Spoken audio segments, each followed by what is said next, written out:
Okay. Yep. So hi, Hi, Jim. I'm Jim Kavanagh, Ed Curtin. Ed Curtin. And we decided to have a little chat because we have a curious little connection with the sainted Dr. Anthony Fauci, which is that we both went to the same high school that he went to.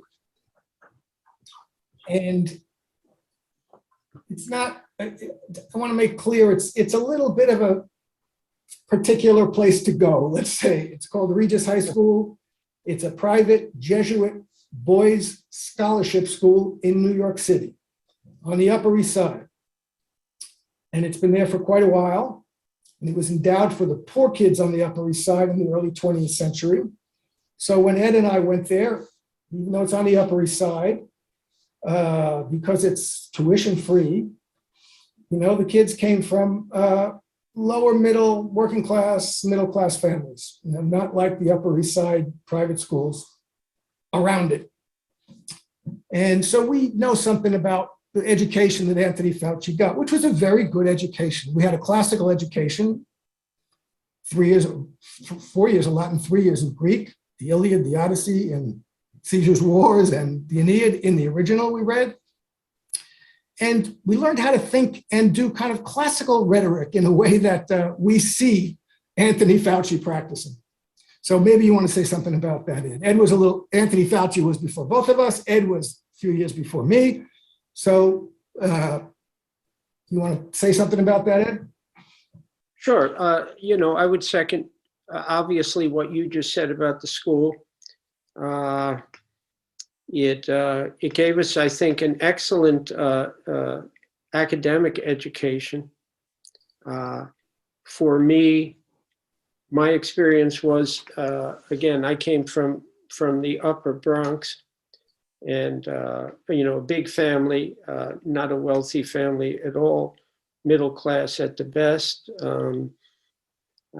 Even though my father was a lawyer and well educated, like your dad was, but one of the things I experienced there was it always felt to me as if there was a hidden curriculum, and that was different from the academics, and we were always being taught to learn how to think very deeply and logically, but at another level there was this, again, I use the word hidden curriculum, which was you're using all of this learning to get someplace within society. And we expect you to go very far. And we think you will go very far. But you will go very far within the system as it exists. You're not being trained here to buck the system. You're being trained here to become a member of the establishment. And no one ever spoke this out loud. It was just implicit.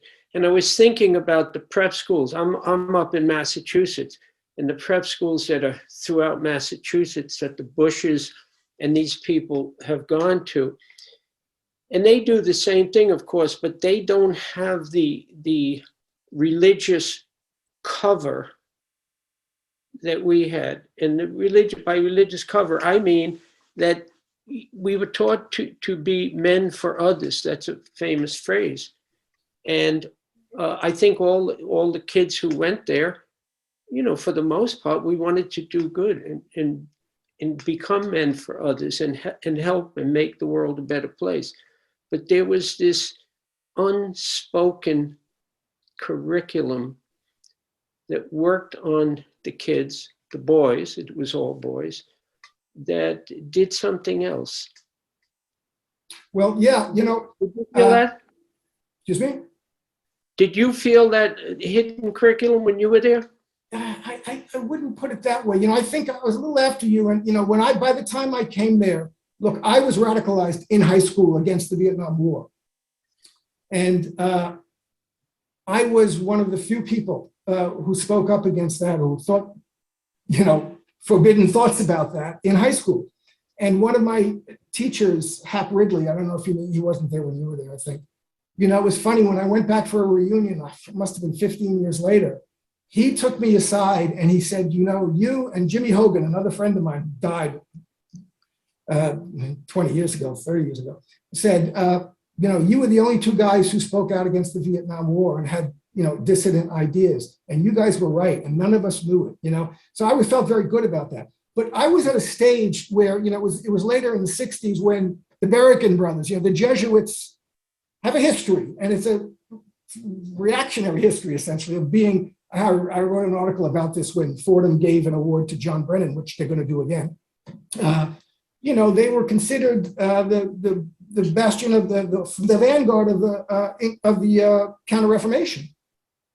But in the 60s, it turned out, there were a lot of people. You get a good education, you start thinking about things in a way that you shouldn't have. And that's what happened to me. You had the Berrigan brothers. You had a number of Jesuits who were much more moving to the left. Fidel Castro and Che Guevara were educated in Jesuit school. So, there's that minority history of it. For the most part, the guys who came out, we all thought we were smart, because to get into this school in New York City, if you were in a Catholic family, I was the youngest of 7 kids. I had 2 older brothers, neither of whom got into the school. My father had gone to the school, one of the first alumni. And it was a big thing to get into the school. And when, it's considered, the New York Post just wrote it up as one of the best Catholic high school in the country, probably is. It's one of the best high schools in the country. I can tell you from teaching at institutions like Princeton that kids who come in from Regis do very well. They're well prepared. So, when you got, but from a Catholic family in New York, especially a middle class, lower working class Catholic family, son gets into Regis, that's a big deal. And most of the people who came out, people I know, the people I've been on Zoom calls with for the past 2 years, and you could probably say the same thing, turned out to be professionals, lawyers, doctors, professors, not too many CEOs of companies, that's the way they went. So we were taught a kind of ethical, intellectual rigor that we carried forth with us. But in terms of what I see in Fauci's discourse and the teaching of the kind of rhetorical subtlety, I'll give a great example.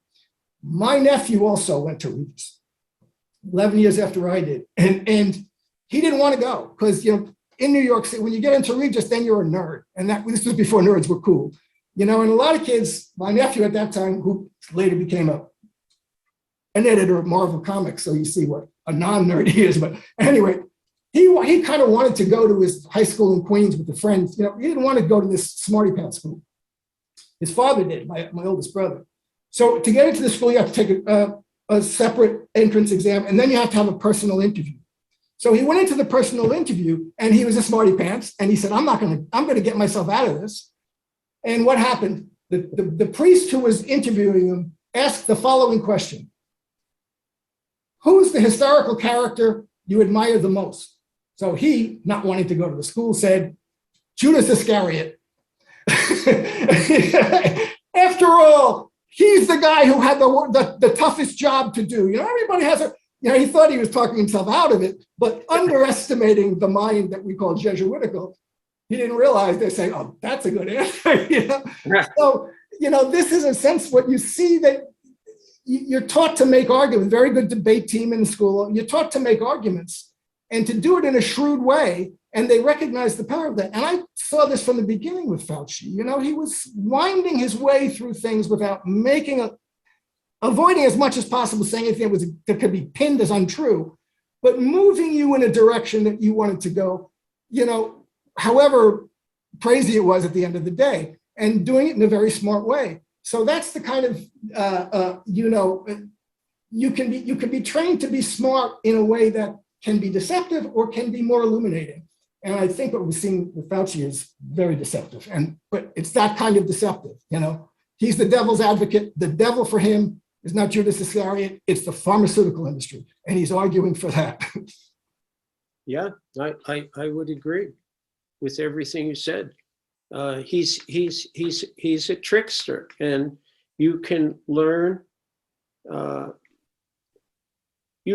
all these skills and you can use them for good or for bad.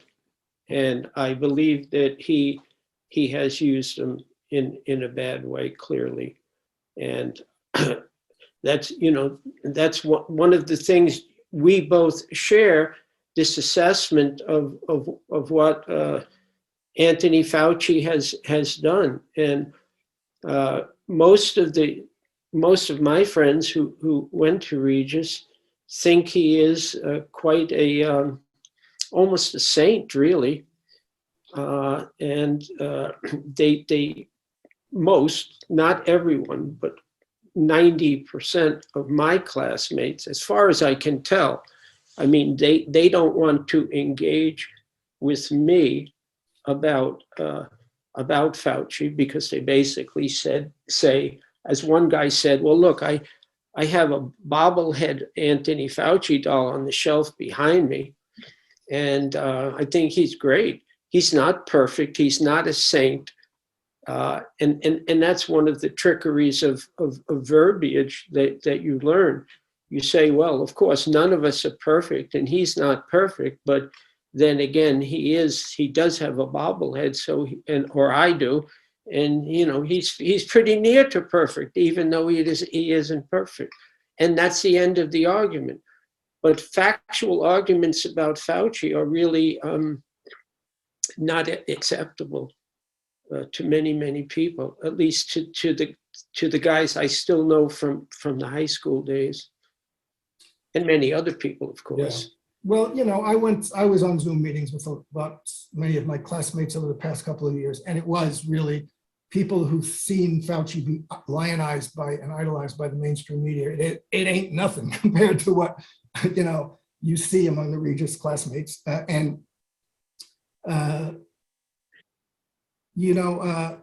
they started out, of course, idolizing Andrew Cuomo when I was telling them, well, Andrew Cuomo closed the hospitals. He's handed over hospital policy to his hedge fund advisors who went around closing hospitals. He's no hero.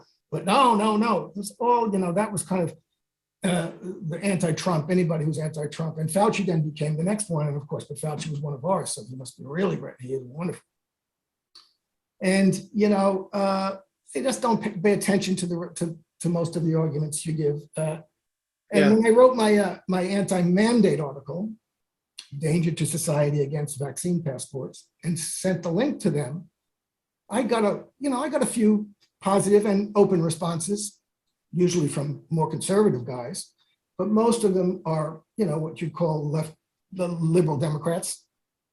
Yeah. And, I got a spate of very negative responses, including one from a medical doctor at a Catholic hospital saying, my only regret is that I won't see the author die in agony of COVID.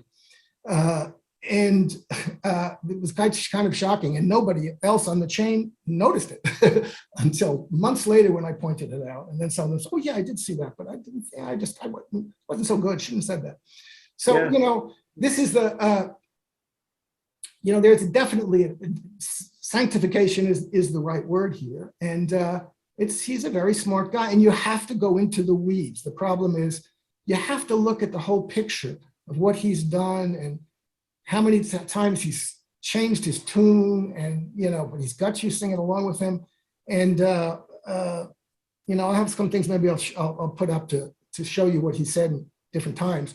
And it's really he's part of a problem. He is the medical bureaucrat, the chief medical bureaucrat for the last 30 years, highest paid official in the United States government. And he has an enormous amount of power. Doesn't look like he's a guy who wields power, but he wields an enormous amount of power. He controls billions of dollars in grants, and hundreds of millions at least in grants. And people are afraid of him. And he does what he wants to do, and he excludes from the discourse and from the picture what he wants to exclude. And this is something you don't necessarily see when he's talking. Yeah, absolutely. I know that I asked my former classmates, and many of them are I think they're all great guys in so many ways, and I'm very close to a number of them, and I think they're wonderful. I asked them, I opened a conversation just by asking them if anyone had read the Fauci book, the book being the book by Robert Kennedy Jr., The Real Anthony Fauci. That's the book I was referring to. And they essentially took offense at even the suggestion that they would dare to read such a book. And that seemed bizarre to me. One guy said, I haven't heard of it. He said, I get most of my news from the New York Times and the Washington Post, and I never heard of the book, which I don't know how you could not have heard of the book, but I'm sure he was telling the truth. But, you're in a bubble, I guess, if you read the New York Times and the Washington Post. But they didn't want to talk about or even look at the facts as presented by Kennedy in the book, which is an outstanding, incredibly well-documented book that is a tremendous indictment of Anthony Fauci. Not just of him, as you said, Jim, he is a bureaucrat, and he does this for other people too. In particular, in the Kennedy book,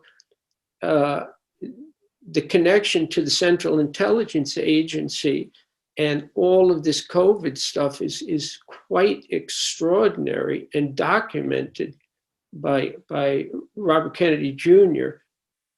With 300 footnotes in just one chapter, or no, maybe it's even way more, 500, I can't recall, but it's the concluding chapter.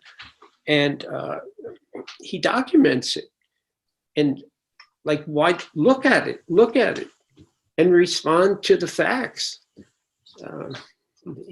But people. I stayed away from the Kennedy book for a while because I wanted to form my own opinion about Fauci. I knew Kennedy, was a big critic of Fauci. I've just started reading it. I admire what Kennedy's doing anyway. So I knew I would read it. And I have started reading it, and I've gotten maybe 50 pages into it. And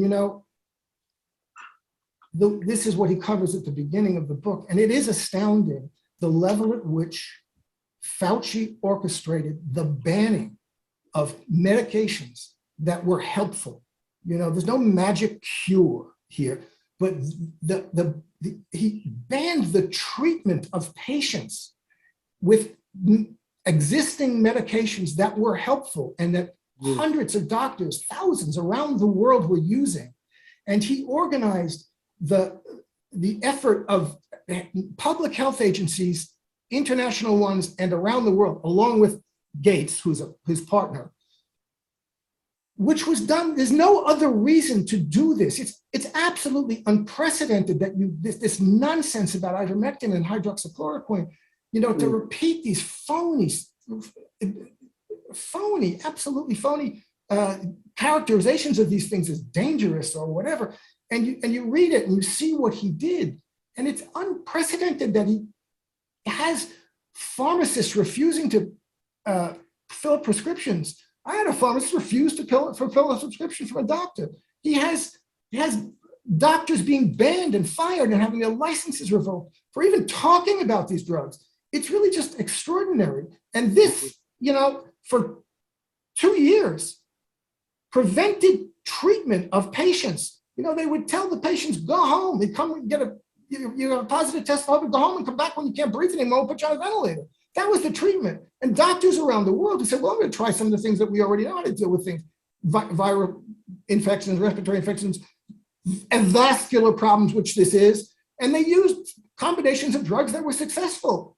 And Fauci would have none of it and punish them for it. And really, you have to read and see how deeply this went. Yeah. Go ahead, Ed. I'm going to see if I can share something that we might. You've written a fantastic long article, which is when I first read it, I said to myself, well, this and I knew you had gone to Regis High School. I said to myself, well, this is how we were taught to think. If we actually thought about everything and didn't exclude portions of reality or facts. And it was just an extraordinarily good article. But the thing with Fauci, I have a friend who is he's a medical doctor, psychiatrist. He's from Philadelphia, but he's lived in New Zealand for the last 18 years. And right from the start, his name is Emmanuel Garcia. And right from the start, Manny would tell me, he would say, look, there are all these treatments that we could be using right now. This is in March, April of 2 years ago, right when it all started. And I don't understand why they're telling everyone that we can't use them. And of course, what you said, Jim, is correct. Fauci was pushing against all of these early treatments that work and making sure they were banned, and that the media would chime in with all these negative comments about them, because he was pushing for the vaccines, which were 9-10 months, these experimental quote vaccines down the road. So for all these 9-10 months before the vaccines were brought in, again, the so-called vaccines, there was no treatment for anyone. It's criminal. That's It really the is. It really way is. I can describe it. I think it is. And people who say, we're selfish or we don't like vaccine mandates, this is the most selfish thing in the world that they did. They tens of thousands of people at least were killed because they didn't get any treatment, and they could have gotten treatment. And there's no other reason you can come up with for this except they wanted to clear the way for the vaccines, because if there were treatments, they couldn't get these emergency use authorizations.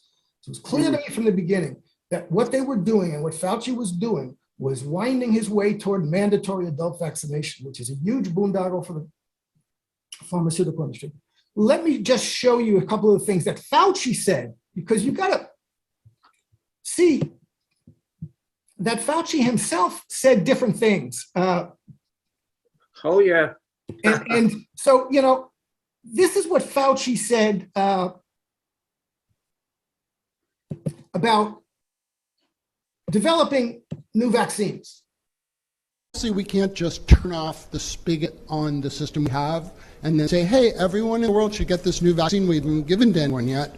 But there must be some way that we grow vaccines mostly in eggs, the way we did in 1947. In order to make the transition from getting out of the tried and true egg growing, which we know gives us results that can be, beneficial. I mean, we've done well with that, to something that has to be much better. You have to prove that this works, and then you've got to go through all of the clinical trials, phase 1s, phase 2s, phase 3, and then show that this particular product is going to be good over a period of years. That alone, if it works perfectly, is going to take a decade. See, we can't just need. So there he is telling you that it takes at least a decade to get a safe vaccine, let alone a vaccine that's a brand new therapy. BioNTech itself, maybe I'll share that, said, let me show. Well, let me give you one other thing that he said about this, how much time it takes to develop a vaccine. To a normal volunteer for a phase 1 trial to see if it's safe. That's the fastest that's ever been done. That's the good news. The challenging news is that even at that rocket speed, it's going to take a few months to show that the initial safety is okay. Then you go into a phase 2 trial, which instead of involving 45 people, which we have in the phase 1 trial, it involves hundreds, if not thousands of people. That will take another 6 to 8 months to even know if it works. So at the fastest we can go, it's going to take a year to a year and a half to know if we have a vaccine that we can use. There's another element to safety, and that is if you vaccinate someone and they make an antibody response and then they get exposed and infected, does the response that you induce actually enhance the infection and make it worse? And the only way you'll know that is if you do an extended study, not in a normal volunteer who has no risk of infection, but in people who are out there in a risk situation. This would not be the first time, if it happened, that a vaccine that looked good in initial safety actually made people worse.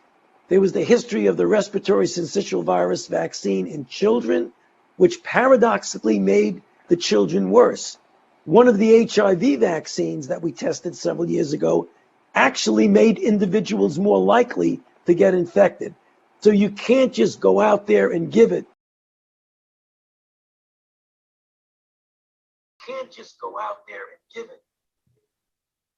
So, there you go.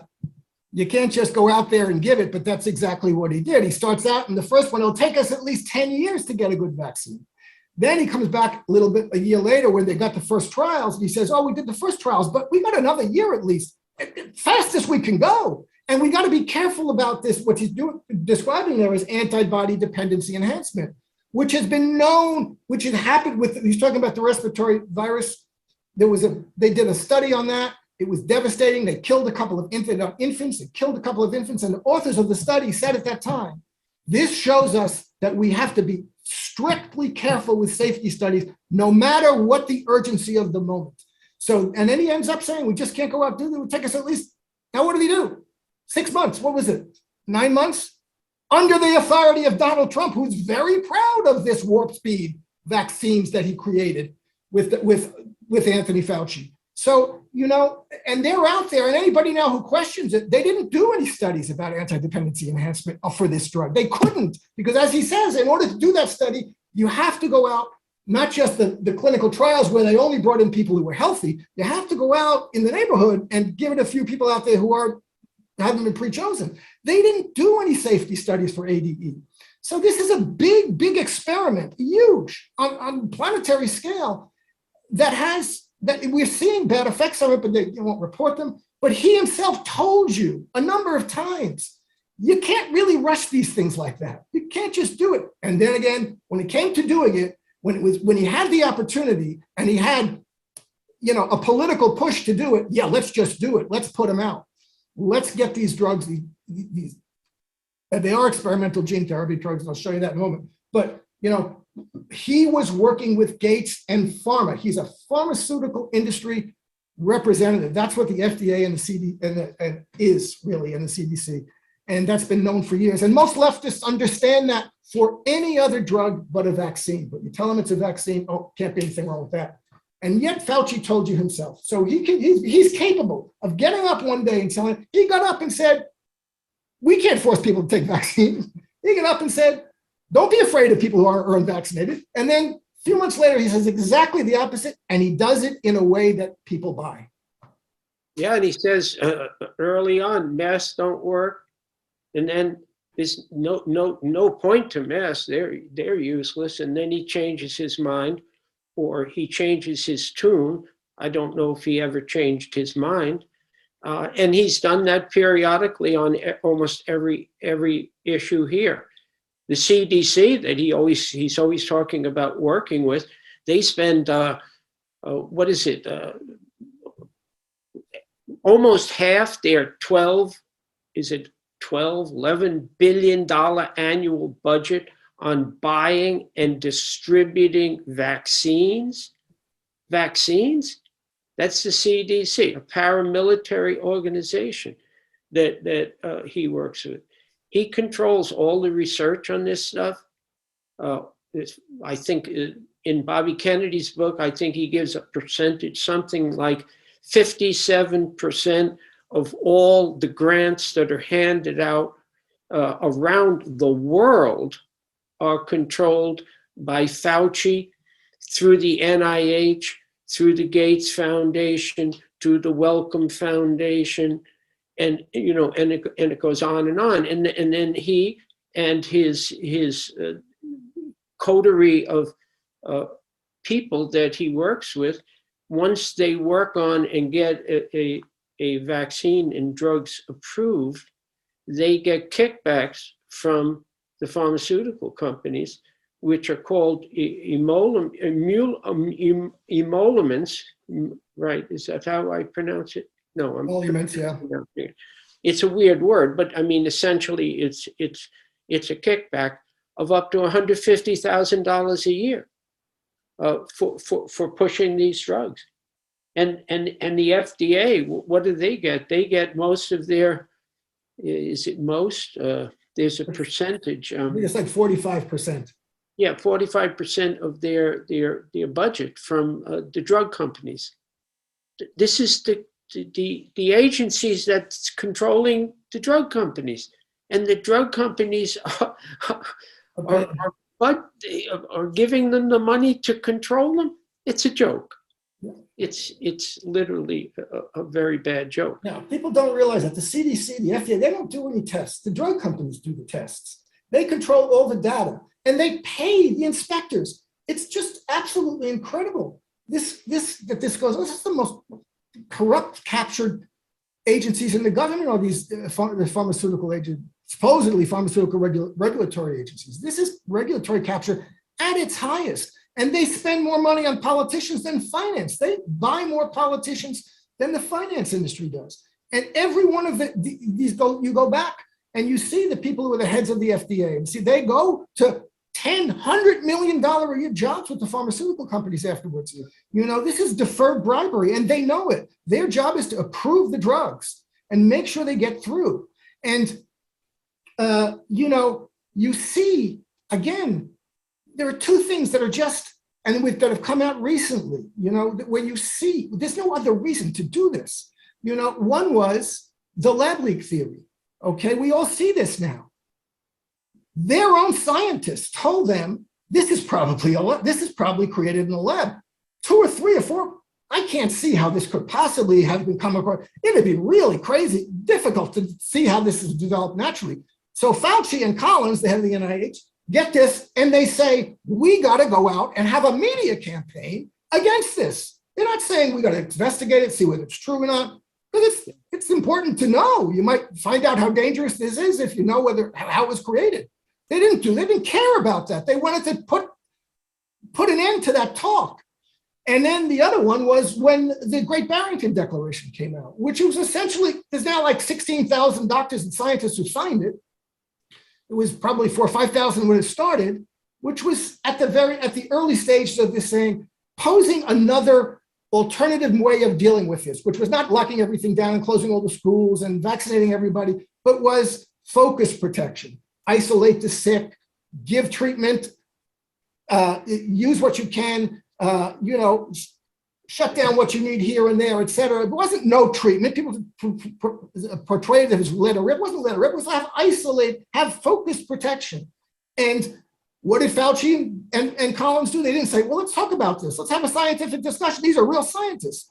And no, we're going to have a media campaign to ridicule these scientists, to censor them, to ban them, to punish them. There's no reason to do that. We've never seen this before with anything. And yet, we used to have back before. You've got to see what's happened since the pharmaceutical companies got their liability exemption for vaccines in 1986. For the last 30, 40 years, they've developed an ideology which has instilled what I call an intellectual reflex, a conditioned reflex in people, smartest people, because they think this is a sign of their intelligence and rationality, which is any negative thing that's said about any vaccine, anti-vaxxer, moron. That's the intellectual reflex, and everything else flows from that, and you can't get back behind. You can't get past that. And they know that, and they've built on this, and they use the media now, but now this is the government, captured government agencies using the media to shut up scientific discussion of real issues that nobody had an answer to and still doesn't. Now they're coming back to the position that really was the Great Barrington Declaration to begin with. Hey, guess what? Cloth masks don't work. Hey, guess what? The vaccine doesn't prevent transmission. Hey, guess what? We should maybe focus protection, but they're still out there firing and punishing doctors who try to treat patients or talk about other kinds of treatments. Yeah, back. You, as you said, Jim, they call people anti-vaxxers, and now that's joined with anti-vaxxers and conspiracy theorists, which of course the two issues are joined really at this point in history, and these are the ways of dismissing people. When the Great Barrington, I live in Great Barrington, by the way, and just behind, a mile or two behind where we live is the institute where the Great Barrington Declaration was started. And it caused an absolute outrage among the citizens of this town of Great Barrington, which are overwhelmingly, probably 95% are liberal Democrats, who were vehemently opposed to what these three doctors were saying in the Declaration. And I signed on to that declaration right away. And I felt it was coming from a rather conservative position. It's not some radical statement. And I didn't totally agree with everything that it said, but it seemed like a reasonable approach at the time to a way to proceed. But people here were just outraged because it was just a knee-jerk reaction, because the issue of COVID has been joined to other issues, exactly, which are, you mentioned, you're on the left. Well, surely I am too. But after a while, you notice that a lot of people on the left and people who are called liberal are opposed. They're completely in goose step with Fauci, and they're against the Great Barrington Declaration, and they're for the jabs, and they're for the lockdowns, and they're for the masks, and nothing. It doesn't really matter. And across the political board now, there are so many people on the left who are following this and are with Fauci all the way. That's very, very, very disappointing and disheartening for sure. Yeah, it's extremely disappointing. And of course, that was my point. And in my article, and it's my point on social media all the time. Yeah. This is not an issue. The left is going to decimate itself. It is decimating itself with this. Yeah. The left. There's no reason for this. These questions are not questions that you can, and this goes to the vaccine, what I call vaccine exceptionalism and vaccine credulity. It's been a sign, I know this because I had it, of rationality and liberal, as opposed to being superstitious and anti-science, that any question of a vaccine, any questioning of vaccine is anti-science, is moronic, is anti-vax. These words, anti-vax and conspiracy theorists, are terrible words. Anybody who uses them unironically or without question is revealing themselves to be faked out, to have been ideologized to such an extent that it's hard to get out of it, and hard to how bad it is, because they're really saying if you say someone's a conspiracy theorist, that means you have to stop thinking. That means you have to shut them up and stop thinking. Someone's an anti-vaxxer. You don't have to think beyond that point. Nobody should think. You're forbidden from thinking beyond that point. So these are really terrible, terrible terms and they're signs of having been inculcated with an ideological reflex that is very dangerous. And because in this case, it's extremely dangerous to society. It's destroying science. You can't have a scientific discussion. Science, as you say, the Great Barrington Declaration isn't the word of God either. Let's look at it and talk about it. The scientists like Robert Malone and Jay Bhattacharya and Gupta in Oxford and Martin Kulldorff, they're scientists like everybody else. They're not the word of God either, but they're real scientists. They know what they're talking about, and we deserve to have a discussion of this. How has the Fauci Gates paradigm worked out? It's worked out terribly, and nobody can deny that. So what you do is you shut down the discussion of everything else and think that you, as a leftist, you think this is a good thing. You go and you say, we're going to fire workers, nurses, hospital aides who've worked for 2 years with COVID. Nobody said during, oh, you're giving people COVID. Worked for 2 years for a vaccine because they won't take a experimental gene therapy drug that has against a disease that has a less than 1% hospitalization rate and a less than 0.4% infection fatality rate and has unknown dangerous long-term side effects. You're going to throw them out of their jobs. What are the side effects of someone losing their job, their health insurance? What's the health side effects of that? For them, their families, their children.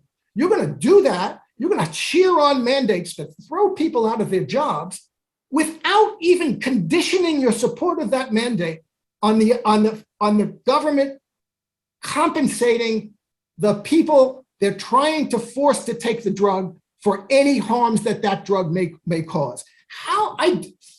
You can be a leftist and say, I think vaccine mandates are necessary. That's either right or wrong. You're either right or wrong on the science about that. And I think you'd be wrong. But I don't see how as a leftist, you can say, yeah, they're necessary. We have to throw people out of work who won't take the drug, but I'm not going to ask the government. I'll support that without demanding that the government compensate people who are harmed by the drug they forced them to take. That's crazy. And what's going to happen? And this is an intended effect. At least it's a beneficial effect from their point of view. These policies, no matter how crazy they may, it's like the foreign policy, like Middle East. Oh, this is all nuts. Why are these senseless wars? No, there was a logic to those wars. The logic to those wars was to destroy those countries and weaken them.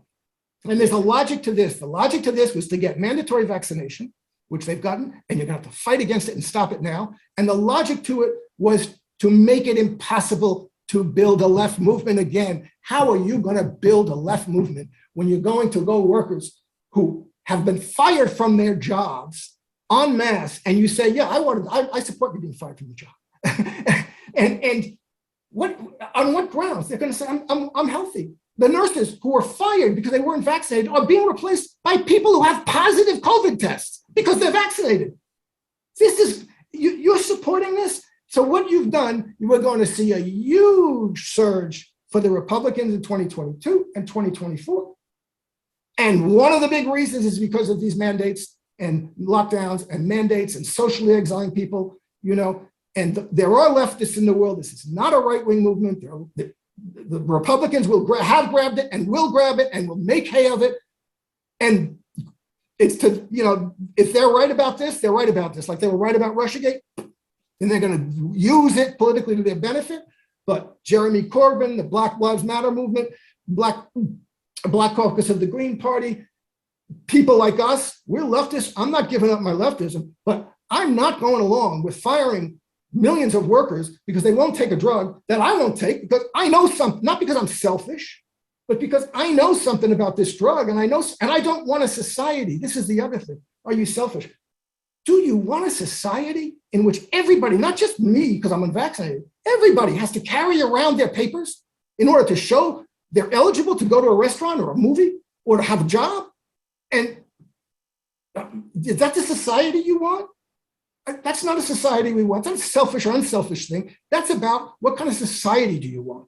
And, we don't want that society any more than we want a society that would allow stop and frisk for everybody. Stop and frisk. Hey, gun violence was a public health issue, right? So why can't we have stop and frisk for everybody?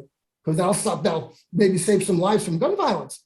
But you're changing the society. You're making a society in which the cops have the right to come in and raid restaurants and to go into political demonstrations and demand papers and measure with measuring sticks how far apart from what you are. This is a hill that leftists are going to die on, because you will die on this hill politically. Well, You said it very well, Jim, and you said it with passion, which it really needs. There was a recent poll someone sent to me. I forget what it is, but it was just recently, where they asked Democrats how many of them would agree to put the unvaccinated into camps. And it was by far, it was a majority of the Democrats said they would be for that. And I think that, like you know, we've been professors, and for years, you were in English and I'm in sociology, or was, I should say. And for years, I would teach courses on propaganda. And among those courses, I would teach, I taught many courses on the 60s assassinations and what it was all about, and how they are still very meaningful to understand what's going on today. And my friends and colleagues, and it was a very liberal school, and you know, we were good friends, and they would, because I would teach about propaganda, they would call me the conspiracy theorist. And I'd say, well, look, folks, how about, you know, reading this or reading that, or looking, oh no, it's all funny. And they're all liberal Democrats, and they just would dismiss this. And I'd say, well, do you know who came up with the term conspiracy theory? Well, it was the CIA, and they used it to besmirch the names of anyone who asked questions, in particular at first about the JFK assassination. And of course, it pertains, yesterday, 2 days ago, MLK Day. And that was something else I would teach about and have written a lot about. And so the way, I think this is kind of an interesting way that these people deal with things. So Dr. Martin Luther King is assassinated. It's very, very clear from all of the evidence that he was killed by elements of the US government in association with other figures who, J. Edgar Hoover was a prime mover in this. And so what happens, this radical anti-war guy gets killed, and then years later, they give him his own holiday, and they call it a day of service. And this was through an act of Congress. And so it very tricky, this kind of stuff, because now the radical has been reduced to kind of a mythic hero who was not for economic justice, who wasn't a radical in that sense, who wasn't way on the left, he wasn't an anti-war, but he was just this great civil rights leader. And so now you can go out and help out in a nursing home for this day of service. And the ironic part is, I've pointed out before, the word service comes from the word slave. And King, of course, was not a slave, and was the opposite. But all of these things really come together, because the people who support Fauci and his ilk, and who support Biden and what he's doing, and before him, Obama, these liberal Democrats, they have another agenda. The agenda is to enrich the richest, and it's been going on for so long. And that's what, in the last year or two, again, Bobby Kennedy has this in his book, but I think everyone knows.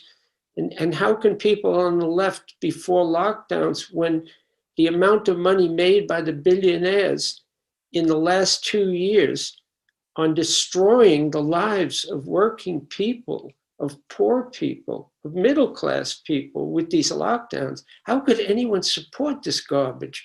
this is just a disgrace, an absolute disgrace. But they do, they support it. And they say, we're liberal, we're leftist. Please don't make me sick. That is disgusting. Well, they think, they have really a delusional notion of what's going on with corona, with SARS-CoV-2 virus and COVID-19 syndrome, which are two different things. And let me just play another thing, which again,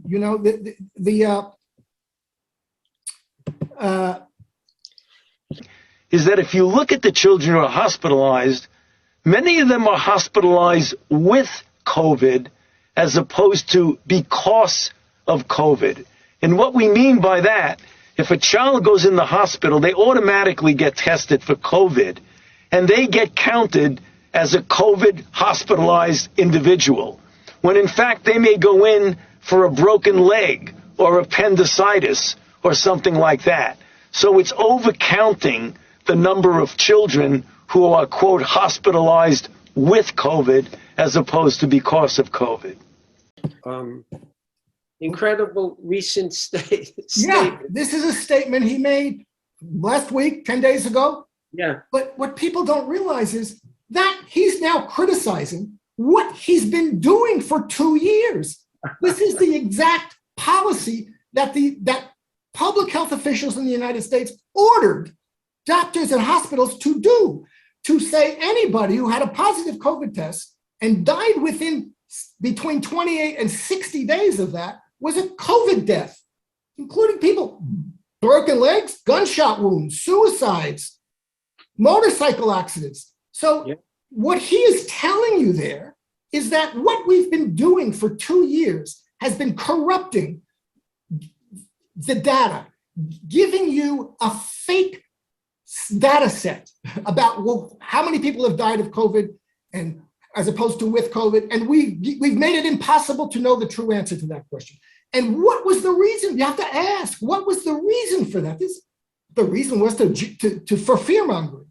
And you now have the Democrats, another poll that was done by Gallup, or I think it was Gallup a couple of weeks ago. What do people, what percentage of people do you think are hospitalized with COVID? The Democrats were 40, 50%. It's less than 1%. So if you think 40% versus 1%, you're delusional. And yet that's what they think. People think. They don't realize that the infection fatality rate is, and it's very different. I'm at higher danger. You're at higher danger than a 15-year-old or a 20-year-old or a 30-year-old. But we have to make our own decisions. But this has been, people, the leftists have this idea, this is an apocalyptic thing that's going to kill everybody, everything becomes vampire, it's the apocalyptic movie, the disaster movie, where everybody's going to die or become a vampire if you don't stop the virus. And the only way to stop it is vaccines, vaccines, vaccines. And that clearly hasn't worked. And you've got to understand, they deliberately stopped you from thinking or seeing if there was anything else that could help with this. And that's very dangerous. And if you're just behind that unthinkingly because vaccines are great and anybody says anything about it is a conspiracy theorist, anti-vaxxer, moron, Trumper, then I'm sorry, but this is just silly. This is silly. And people who are very smart about a lot of other things are really very stupid about this because they have an intellectual reflex they've been trained to do, and they're following it, and they're stubborn about it. And it has nothing to do with being a leftist or a rightist, but it does have to do with being a leftist. You're changing society, turns it into a pass law regime and firing millions of workers. But so it's, Fauci himself just told you that the whole premise of who's dying, who's sick from COVID for 2 years is false. So I don't know what to say about that. I mean, but that does not mean nothing. That means something really significant. Well, Jim, it's comical, but it's not for sure, because this is very serious stuff. But one of the great methods of propaganda is to tell contradictory things from day to day, and to create mass confusion and anxiety in populations. And they've been doing this for a long, long time. And many people who are very smart in other ways think they are beyond being convinced by propaganda. And so it really doesn't matter. Fauci can contradict himself a million times more, and they're just going to let it pass. And a lot of other people will just throw up their hands and say, what the hell is going on? I don't know. Every day they're changing something, which they have been doing from the start. And again, I think this is done on purpose because it's very, very effective propaganda to contradict yourself and then switch back. It's a good point. It's part of the fear mongering. It creates fear and anxiety, and you're giving them the answer to the fear and anxiety of the vaccine. And that could have worked. All right, you believe that 6 months ago, 8 months ago, when they were telling you, you take the vaccine, you won't get sick. You take the vaccine, it stops right here. It won't be transmitted to anybody else. When they were telling you that and you believed that, I could see somehow let me go along with that. But that's clearly not the case. It doesn't stop you from getting sick. It doesn't stop you from transmitting the disease. You're going on your fourth booster now in Israel is not enough. You got to go beyond that. So this is going to go on forever. You have signed yourself in by stopping thinking, because conspiracy theory, anti-vax, you can't think about anything that might be a problem with the vaccines.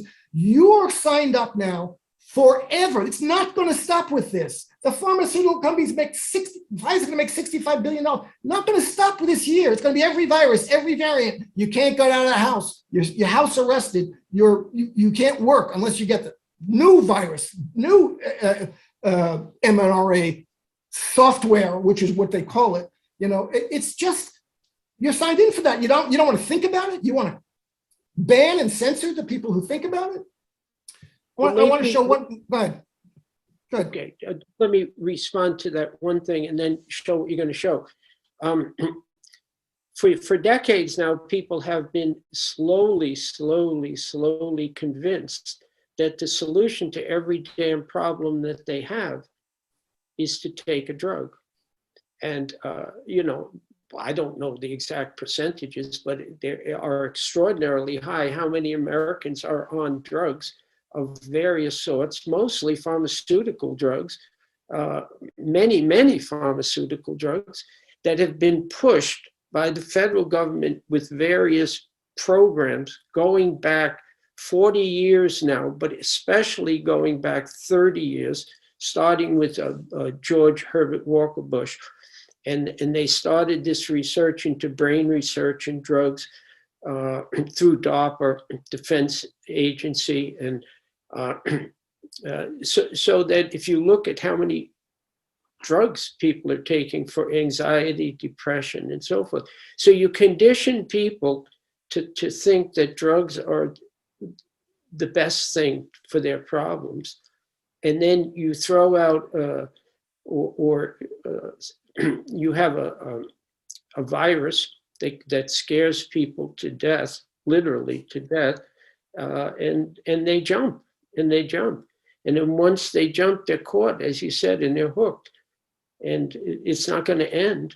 It's going to go on and on. It's a drug culture. And I'm not against drugs. I'm not against vaccines. Let's take a look at the drug, at the vaccine. But you don't presume their innocence, and you don't presume their safety. And this is, especially with vaccines, this is where you presume their safety. If they work to stop the disease in any way, then you got to just presume they're safe about everything else, which is foolish and nonsense. But you don't replace everything with the pharmaceutical. You don't replace natural immunity with vaccines. You use vaccines to supplement natural immunity and to help with people who don't have enough natural immunity, but you don't replace it. This is the Gates paradigm. Natural immunity is just baloney. We just have to replace it with constantly upgraded pharmaceutical fixes. And it's like everything else. You gotta be careful about how you use drugs. What else is it doing to your system? It might be, helping you with your depression today, but if you take it for 3 years, what's going to happen? So this is with any other drug. People on the left do understand that about every other drug but a vaccine. But I want to show one thing, but I think it's very important, because this is what I kind of demand that people on the left tell me what's wrong with this. This is from the Japanese Ministry of Health. Okay? This is their policy about vaccination. This is their policy. Although we encourage as all citizens to receive the COVID-19 vaccination, it is not compulsory or mandatory. Vaccination will be given only with the consent of the person to be vaccinated after the information provided, etc.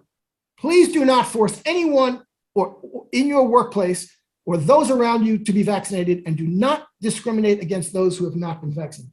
That was the policy of the Japanese government. What's wrong with that? Has our policy worked any better? The answer is no, it hasn't. Here's the case, the death per million for Japan versus the United States and the UK. So they didn't need that vaccine mandate. They didn't need it at all. They treated their citizens with respect.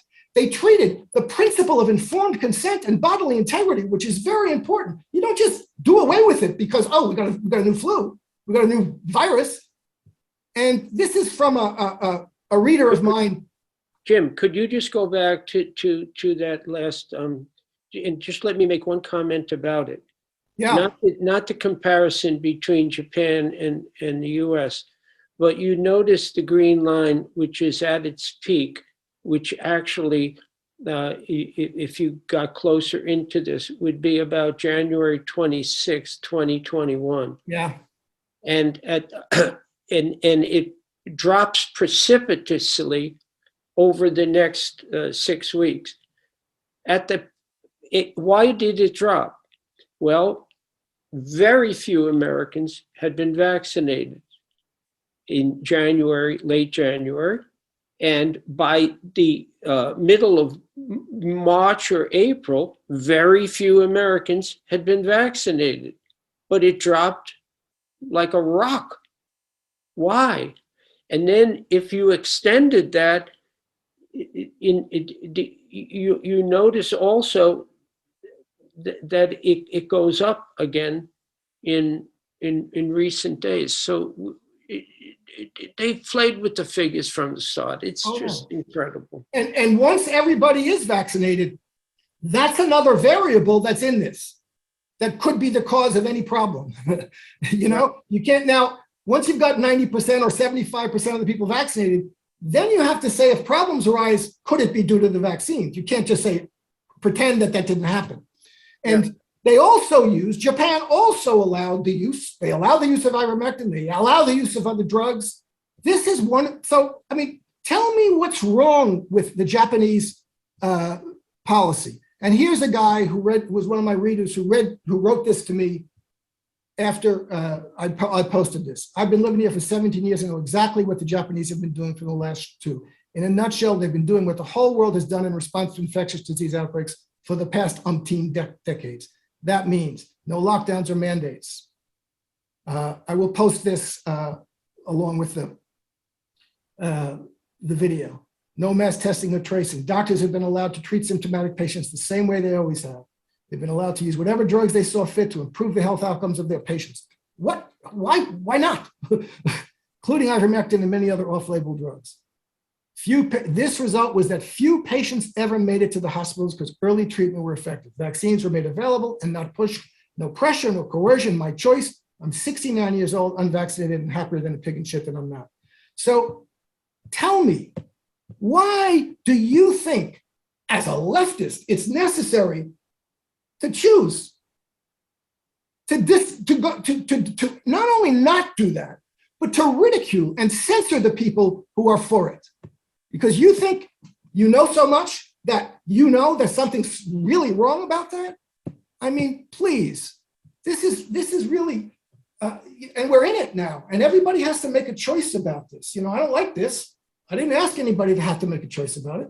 But once the government institutes a pass law policy and a segregation policy, and this is a segregation policy and a discrimination policy, you have to say, You have to recognize that it is. Yes, you are discriminating against me and the 70% of Black Americans and whoever else is, and all the workers and all the nurses and hospital ladies who are being fired. You're discriminating against us. You have to tell me why. You have to give me a damn good reason. You don't pretend that you're not doing it. You are doing it. And it's a significant change in the way our society functions. It's a pass law regime now that you're in, that I'm in, and I'm the one, and not just me, but we are the ones who have been discriminated against it. We deserve an answer from you as to why your solution is absolutely necessary rather than that Japanese solution that seemed to work pretty damn well. Yeah, well, agreed. You know, last comment I'll make is, you probably all recall, or I'm sure you recall, Jim, at one point, Anthony Fauci said, I hope, people never shake hands again. And, you notice my picture's getting darker. Yeah, I see what's going on. You're turning into a vampire. Well, I have no light on here, and the sun has just gone down. But and one of the darkest aspects of all of this, including the passports, and is the digitization of reality. And this is something that they're pushing for sure. I'm 100% convinced of this, to make our lives all more controllable by digitizing everything, including banking and money and everything, and to keep people separated physically, and we're doing this chat here because we're far away at the moment, and it serves some good purposes, of course, but it's not the same as being in the same room and talking with people. And I think there's an assault on the physical aspect of human existence. And if they can get everyone to use the phones and make their lives very digital, they can control us very, very easily, much more easily than they could just physically. This is exactly right. This is not about this virus, certainly, and it's not about virus. This is not about health. There's the pharmaceutical industry profits, and there's control of society. The German government has used their vaccine. This is a digital infrastructure they're creating with these vaccine passports, digital passports, that they're already using. The German government used it to find witnesses to crimes. It's not going to stop with witnesses. The Canadian government secretly spied on 87% of the citizens, followed them around with their phones, seeing where they were. This is the beginning of that, and it's not going to stop. And if you just accept it because someone says the vaccine is necessary, 5 years down the road, you're going to find out you're trapped. And then you're going to have to come back and start rethinking the assumptions you're making now, which you should be rethinking right now. Maybe we should. Yeah, amen to that. Let's mention something else about us and Anthony Fauci, which is very important. Not only did we go to the same high school, we all played basketball at the same high school. That's the most important thing of all. That's right. Yeah. When I was in high school, that was my number one concern. Wasn't my number one. That's a good one. It was a lot of fun. It was a lot of fun. Yeah, it was great. All right, Ed. Well, it's been great talking with you. Yeah, great talking with you. And again. We shall meet again. Enjoy your evening up there in Great Barrington. Okay, and you too. You're in New York?